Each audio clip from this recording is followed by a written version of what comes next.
morning po sa inyong lahat dyan. Mga kabayan ko dyan, mga kaibigan ko dyan sa Quezon City. Good morning po sa lahat. Hello. Kape po tayo. Andito na po tayo. Mag-uumpisa na po akong magsalita. Ito yung vlogger, Jojo D. Hello, good morning. Kape po. Ay! Mabang. Kulit eh.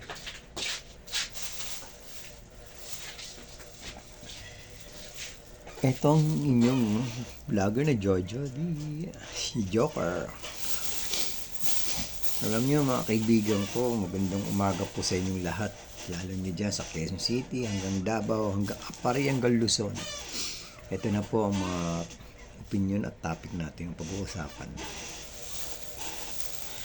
Nako, sa totoo lang, kape po tayo. Teka lang, wait ha. Alam niyo ba, tumaas na naman po ang mga gulay, ang isda, lalo na po yan. Wala talaga, hirap talaga ng buhay.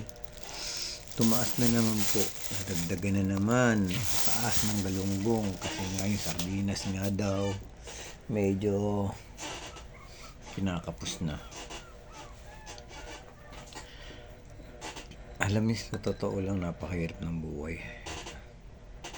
Pumasok na yung asawa ko. Yung anak ko mamaya, aalis kami, kukunin namin yung card.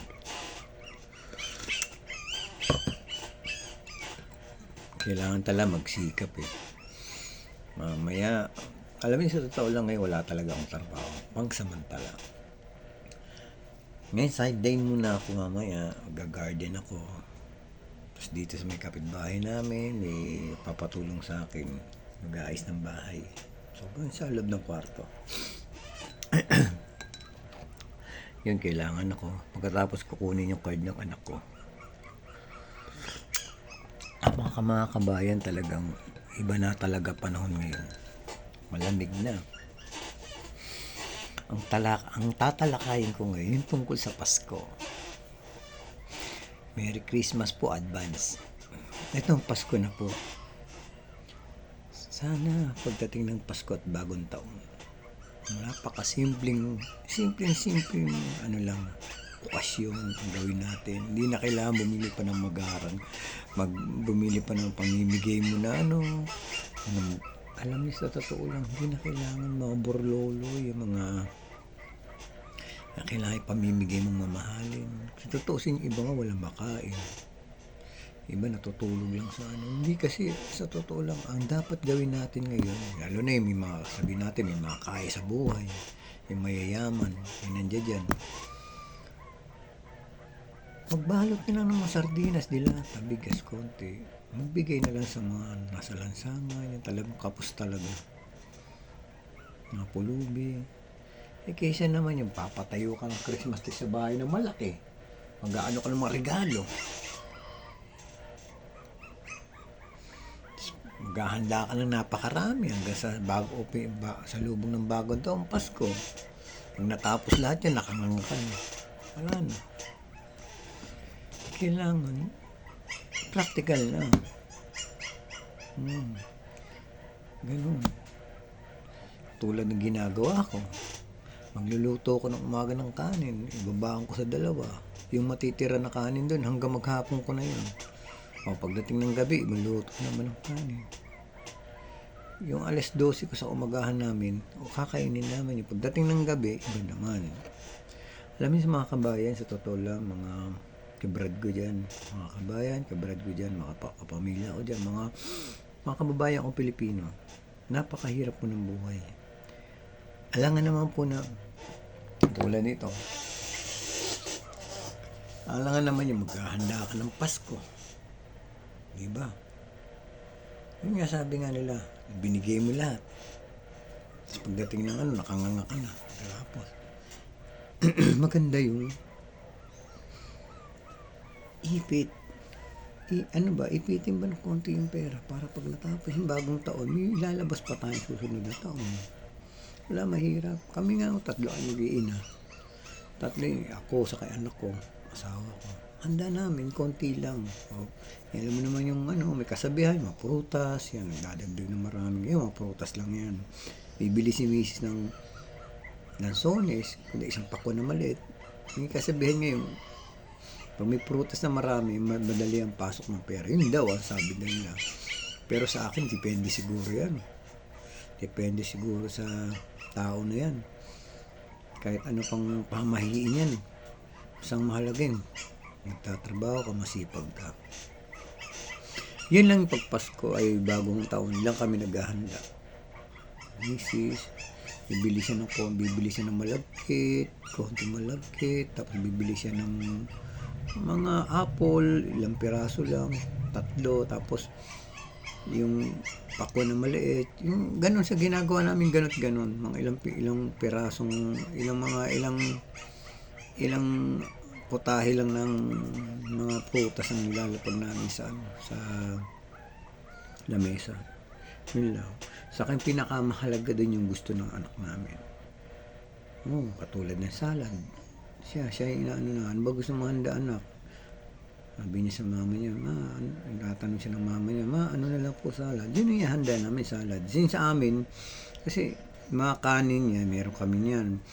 Yung pansit, pero yung talaga importante din yung gusto ng anak namin, sa kaya handa rin namin ako kahit konti lang, hindi nang gaano karami, kadami o mga kabayan, hindi na kasi practical lang, napakahirap ng buhay. Yung taon-taong ginagawa namin, sisimba kami ng bagong taon, pagkatapos simba, tapos pangulili, kasi nasa village kami, mga putukan yan. Madami. Kami, nasa loob lang kami ng bahay. Nagpapasounds lang kami ng dalawa kami mag-asawa. At minsan tulog na yung anak namin. Minsan napuputukan, gising pa yan. Pupuyat lang kami ng mga alas 2, alas 3. Matas ang putukan. Tulog na kami. Ganun lang po. Minsan iinom lang ako mag-isa. Isang bote. Hard, yun lang. Hindi na kami pag-inuman sa labas. Kasi minsan, hindi natin masabi yung tao May pag-inuman ka, hindi natin alam, may maoy o hindi natin masabi. Hindi mo masabi. Kaya mas maganda ang safety pag nag-inom ka sa loob lang ng bahay. Ikaw lang mag-isa, bili ka lang isang bote, yung MP Junior lang, Emperador Junior, solve na. Kahit di mo maubos yung Emperador Junior, ikaw lang umiinom, at least walang gulo. Kasi mahirap Mahirap ang panahon ngayon. Yung mo alam, inuman mo. Hindi natin masabi, may galit pala. Hindi natin masabi. Kundi malakas pala mag-trip. May ganun Maoy, ganun. Maoy, magulong ka mas magandang pag uminom ka sa bahay na lang pag Pasko at saka bagong taon. Mayayaman ako ng kumpare ko dyan. Bihirang-bihira. Mga kumpare ko pa. Yan lang naman, may kumpare na ako, hindi ko rin matanggihan, pero bihira kami uminom, pero 2 lang kami, minsan 3 lang kami. Lang. Kaya mga kabayan ko dyan, simpleng, ang hatid ko lang sa inyo mensahe, simpleng Pasko lang. Hindi na kailangan magarbo, hindi na kailangan, alam mo, marami naghihirap na bansa. Andiyan dyan ang Africa. Nandiyan iba, bukod sa Africa, ibang bansa nandiyan dyan. Alam mo, may mas mahirap pa talaga sa atin, sa tubig, lahat. Kaya ang gawin natin, darating na Pasko, napasimple lang. Ako sabi ko, mayaman ako, totoo lang. Mamamahagi ako. Hindi ko na pwede, dadaan ko pa sa GME, hindi na, dediretso ako sa tundo. Magbabalot ako ng bigas-bigas diyan, dilata, ipapamahagi ko sa kanila. Ngayon yung pamasko ko sa kanila. Hindi na yung mag-aano pa akong pera, magdo-donation na, hindi. I-direct ko talaga. Nandiyan dyan ng Smoky Mountain, Tondo. Yan, yung mga talagang mahihirap talaga. Dagat-dagatan, yung talagang liblib na lugar na nakikita mo, nasisilip mo sila kung anong kalagayan nila. So, nasa tabi lang sila ng dagat, minsan doon na sila tumakay, doon na sila dumudumi, doon sila naguhugas, ang bahay nila kahoy. Sa totoo lang, yun talagang mahirap na Talagang alam niyo, lumaki kasi ako sa mahirap, sa totoo lang po mga kaibigan ko. Hindi ako mayaman, simpleng buhay lang po ako. Kaya nasilip ko at nakita ko kung paano sila mabuhay. Halos nung maliit ako, nabubuhay ang mga magulang ko, lalo nanay ko. Siya tumutulong sa mga mahihirap yan, social welfare. Ganun. Kaya nung sinasama niya ako, bata-bata pa ako, mga 13, 14, nakikita ko na ang hirap ng buhay. Kaya ang akin lang payo, sana pag darating ng Pasko, simpleng Pasko lang. Hindi na kailangan na marami pang burloli sa katawan. Simple lang. Magdasal na lang para sa susunod na taon, mapayapa at maganda. Ako, pinagdadasal ko sana susunod na taon magkaroon ng trabaho maganda-ganda, matibay-tibay, na kahit paano matayguyod ko yung pamilya ko, anak ko. Ang panalangin na lang natin, ganun na lang. Simpleng Pasko po. Huwag na po yung marami pang handa, marami pa. Tumulong tayo sa mahirap hanggat kaya naman natin. Huwag na po yung pagarahan ng Christmas tree, palakihan. Yun lang. Christmas tree lang. Simpleng Pasko lang. Ang mahalaga, makatulong tayo sa mga nangangailangan.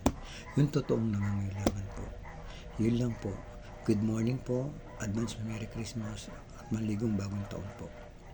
Bye-bye!